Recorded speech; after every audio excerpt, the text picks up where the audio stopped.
أعلن الفنان شريف رمزي وفاة شقيقه، وذلك من خلال منشور له على ستوري حسابه على إنستجرام. وكتب شريف رمزي: البقاء والدوام لله، توفي إلى رحمة الله أخويا صلاح رمزي، ادعوا له. وكشف عن موعد ومكان جنازة شقيقه صلاح رمزي الذي رحل عن عالمنا اليوم بعد صراع طويل مع المرض. وقال إنهم سيقيمون صلاة الجنازة على شقيقه بعد صلاة ظهر اليوم من مسجد الشرطة بالشيخ زايد. الراحل صلاح رمزي هو رابع أبناء المنتج والموزع السينمائي الراحل محمد حسن رمزي، وهم شريف وشهد وحسن.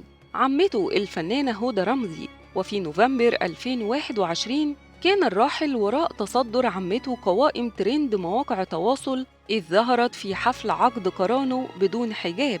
عانى الراحل من أزمة صحية مفاجئة في بداية أغسطس 2022، وفقد القدرة على النطق والحركة، ودخل خلال تواجده بالمستشفى في حالة غيبوبة. وفي 16 أغسطس طالب شريف رمزي عبر صفحته على موقع الفيسبوك بالدعاء لشقيقه، مؤكداً أن حالته حرجة. وفي أكتوبر 2022 خضع الراحل صلاح رمزي لعملية جراحية بالمخ، ومن المقرر إقامة صلاة الجنازة على المنتج الراحل صلاح رمزي اليوم الأربعاء عقب صلاة الظهر في مسجد الشرطة بالشيخ زايد.